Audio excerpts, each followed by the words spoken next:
Hi, thank you for watching today's episode. So today's episode is a continuation from my chapter 1's talk, which focus on the basic understanding of special needs kids and focusing on the autism spectrum disorder. So for today, this episode will focus on ADHD and dyslexia. So if you would like to know more about the previous topic that I was presenting, you can take a look at my main page in my YouTube page and to take a look at chapter 1. So today is chapter 2, Understanding Special Needs in Preschoolers. So I would like to just have a little bit of recap of what I have mentioned in chapter 1. So this is a very good infographic to sum it all. For ASD early detection. So the early detections is important because it allows the children to be diagnosed properly so that the proper help is being given to them in terms of assistance in school, assistance for the caregivers, as well as at home. So if you notice the signs when during their 6 months, 9 months, 12 months, 16 months, and 24 months, which is here. So it is easier for you to have an early detection in that way. So for 6 months, if there is no emotions that is being projected out from the kids, so such as no social smile, there is no joyful expression, or there is a very limited eye contact or no eye contact at all, which happens to my son, which we didn't realize about these symptoms because he is my first child and no one has informed me regarding what to look out for. We just expect as a parents that our child is typical and they will grow typically in the normal milestone. So this is why it's important to make sure that you check the box of the milestone that they are supposed to hit. A little bit slower is fine, but if you find something that is amidst in between the milestone itself or not reaching the milestone at a certain level, something is telling you the sign that the child is probably not your typical children. So getting early help will help the child and help you as well to get better in terms of assistance necessary help. So that is a recap of what the early detection is. And so now I will go into ADHD. So what is ADHD?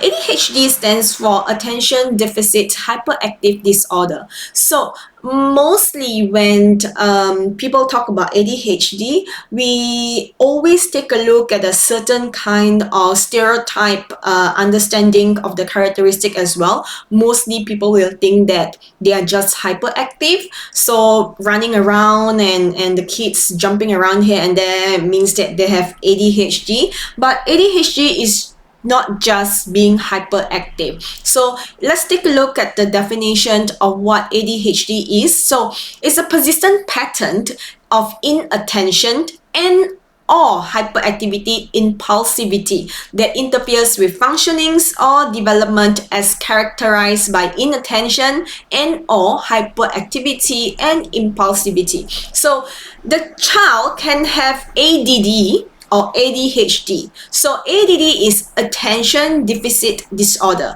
So attention deficits, that means the child cannot pay attention for a long period of time. So the focus is very minimal in terms of time spent. Or ADHD, which is encompasses the inattention plus the hyperactivity plus the impulsivity. So the hyperactivity and impulsivity would normally comes in together. So as later on as I go into the individual characteristic, you can understand why it comes together. So let's take a look at what is the cause. So mostly for ADHD, there isn't a main reason in terms of like something that the mother eats during birth. It might be, but there is no such a reason that pinpoint why the child has ADHD. And so these are some of the reasons of the cause why a child might have ADHD. So you probably inherit it from the parents or from great parents. Sometimes it will skip a period, so it will skip per se the parent, and then it will go to the grandchild. It might be the reason as well. So chemical imbalance, what I'm talking about chemical imbalance here, it's when we are exposed, when the kids is exposed to a long exposure about probably smelling of alcohol, when the environment is not good enough for the kids, it's not a proper environment for the kids, it might happen as well. So it might be due to brain injury or disorder or any damage that caused by probably accident, like a trauma during the accident that caused the brain damage. It might be as well. So exposure to toxin substances, like what I mentioned earlier, and also poor nutrition, infections, smoking, drinking, and substance abuse during pregnancy. So some of the reasons it might cause the child to have ADHD as well.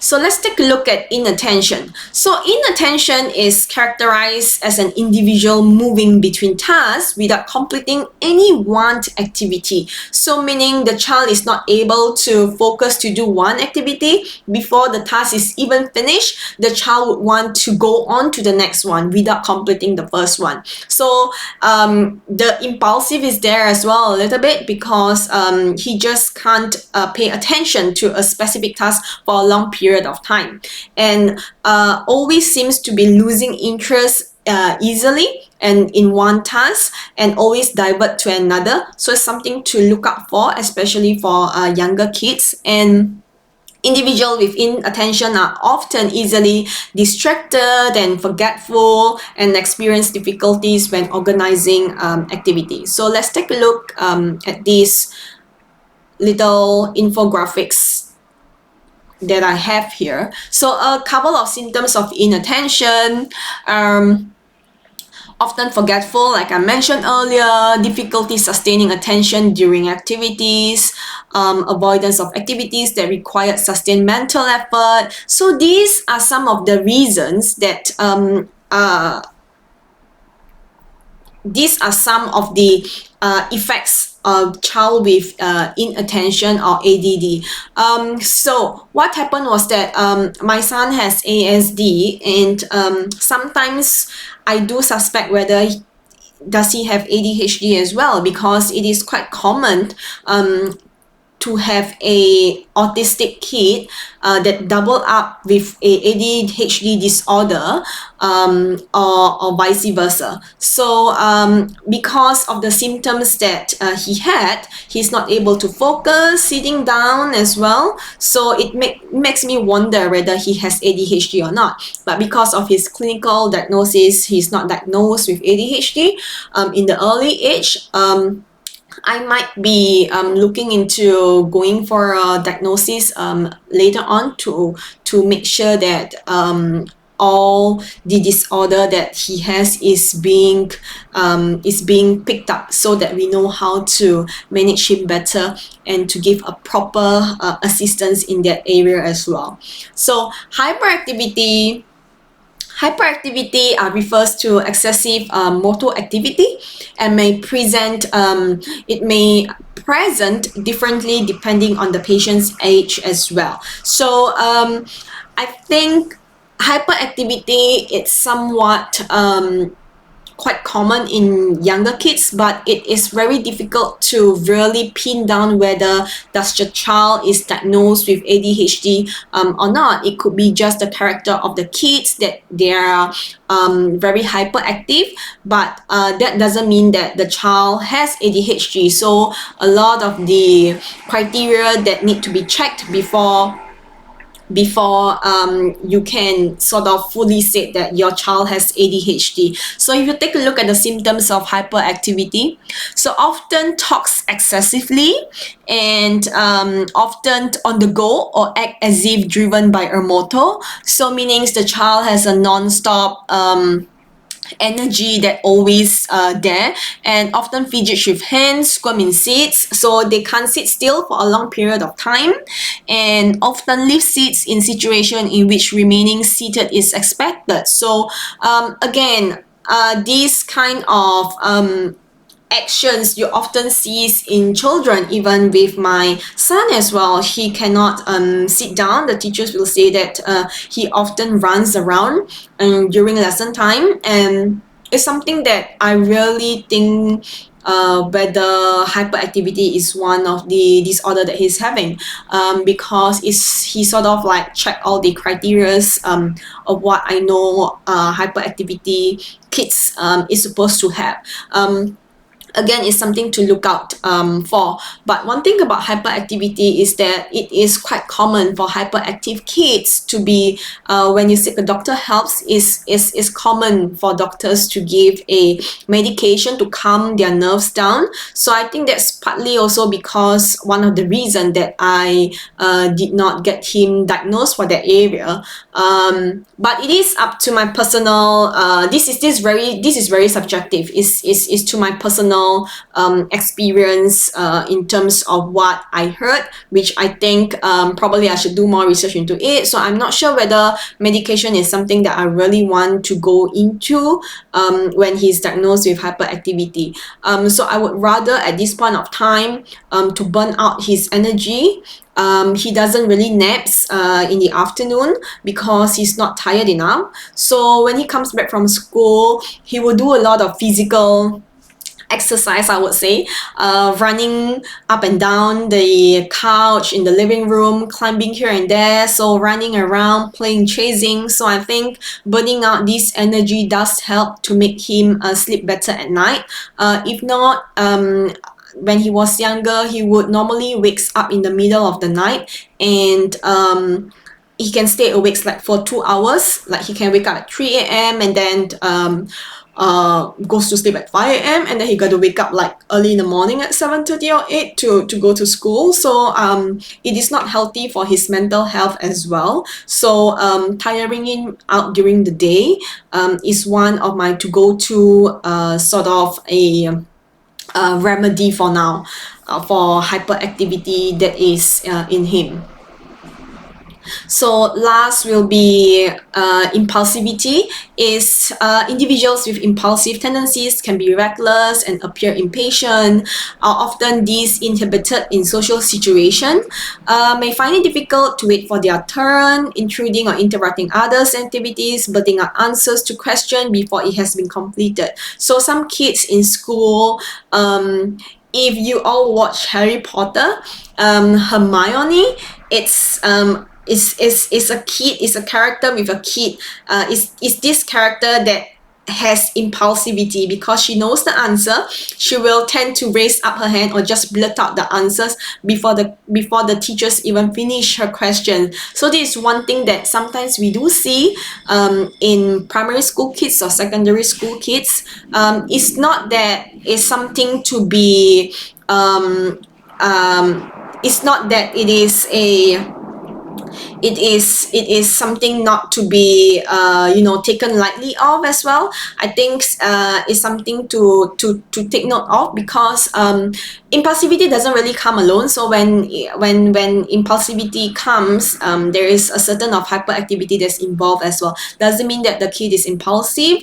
The kids would have ADHD, but normally kids are not diagnosed with ADHD due to some of the symptoms that are being neglected by parents. So when they grow older, they started to be a little bit more aggressive in a way, so very impulsive. So when people when they are not happy with the way that people speaks to them, or when they are not happy with a certain action, the impulsivity is real. So they will tend to use physical kind of action, such as beating and such as abusive, and this might result in into a worse scenario in that case. So I think it will be good to have in a later stage where you think that your child is not just being impulsive, that is not his character, it just came out of nowhere, then there's something that you need to look out for as well. So these are ADHD definition. So it's something for parents or teachers could even pick out the telltale sign, especially at home or in the classroom, so that you can feedback more to the parents and vice versa, teachers to the parents, parents to the teachers. So next I'll go into dyslexia. So dyslexia is actually a processing difference experienced by people of all ages, often characterized by difficulties in literacy. So, like I mentioned before, dyslexia falls under the learning disability because it will hinder the writing skills, the reading skills, and the mathematical skills. So it involves in a lot of the learning circumstances that is being affected. So why I'm focusing on dyslexia only, because if you have a dyslexia, you most probably have a dysgraphia as well, which is a writing disorder. So normally it's being tied up together. So when people say that you are dyslexic, the person might encompass dyslexia plus dysgraphia plus dyscalculia. I've known a friend who has a diagnosis in dyslexia. It's not very common in Singapore. There is a association, DAS, Dyslexia Association, in Singapore, that can help dyslexic kids to get more support in their area. It's not that they are not able to learn, it's just that because of this disability, they need more support in terms in their area. So you need a proper different kind of writing tools to help you with, different kind of reading technique that you can take a look with, and stuff like that. So there's a picture that I put it here. So if you can take a look, I can't hardly read what the word is, but this is what most dyslexic students, dyslexic kids, or even adults will see in a normal articles or books. The words are sometimes jumbled up, the alphabets are turned inside out, and sometimes it will hop on towards one another as well. So it's something that they can't read properly for people with dyslexic. And let's take a look.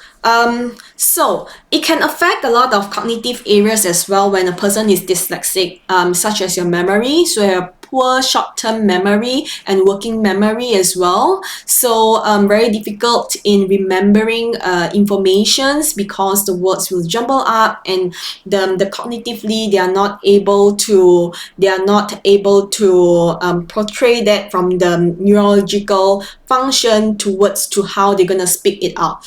And speed of processing, very slow in processing the words because they need more time cognitively to really take a look what are all the alphabets in, and they need more time to read. So if one thing good about having a diagnosis in dyslexia, for Singapore wise, you are actually given the adaptation and the accommodation that the schools in Singapore will have.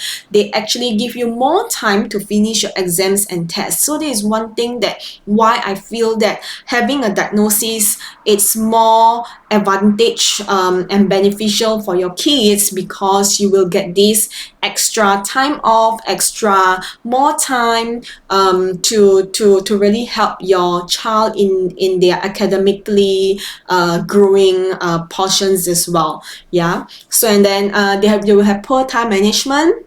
They will have poor coordination, like your left and right. Sometimes you'll be confused what's left, what's right, and which I mentioned earlier before. So directional aspect as well. So coordination, they hardly can dance because the coordination of the hands and the leg is just not functioning properly cognitively. So it's more difficult for them to have that part to physicalize that motor skills. So, and then for younger kids, you will see that they have no phonological difficulties. They have difficulty with sounds, remembering the sounds and the combinations and the sequence of sounds that made up a word.